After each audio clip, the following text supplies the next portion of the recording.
To the education space, International School Consultancy says China now has the second most number of international schools in the world, behind the United Arab Emirates. And 70 of those schools are based in Shanghai. Between 2010 and 2014, the number of international schools in Shanghai jumped by almost 40%, catering to more than 71,000 students. ICS reporter Huang Yue tells us more about the growing demand. One of top boarding schools in the US, Dwight School has set up divisions in the UK, Canada and South Korea. In 2014, it opened a school in Shanghai. Unlike other international education big names, it chose to team up with Qibao High School, offering the international baccalaureate curriculum to the students over the age of 15. Chinese students here have all gone through the country's 9-year compulsory education, but they chose to opt out of the system for their high school studies.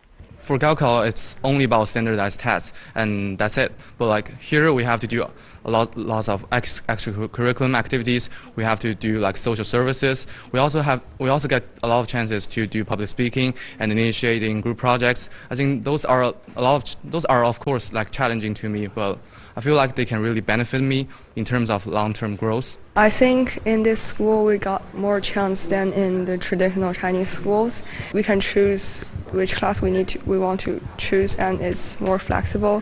So it provides us many chances, and we can really improve, and we can know more about ourselves.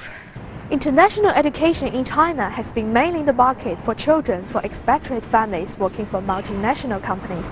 They were once a virtual foreign enclave within the country.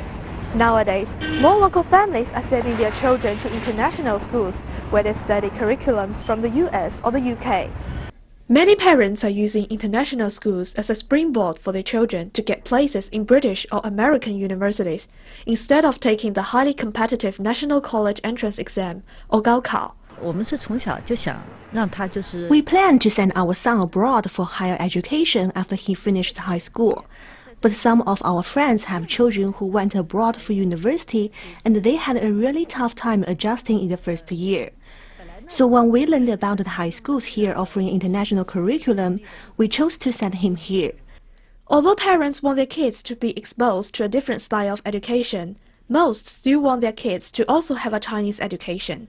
Students in international curriculum schools in Shanghai are required to take 4 compulsory local courses: Chinese, politics, history, and geography.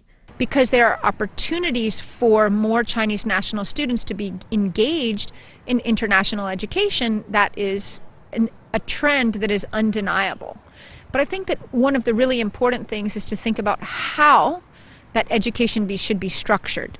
Is what's right for a student in China to have a 100% completely Western education experience without any regard for all of the compulsory education that they've experienced before? No, I actually think that that's not the responsible path. For us, it's about making sure that we serve and educate our kids, that we meet their needs. A Shanghai Education Commission official says mixed Sino-foreign schools are about developing more creative education concepts and methods, not just copying overseas models.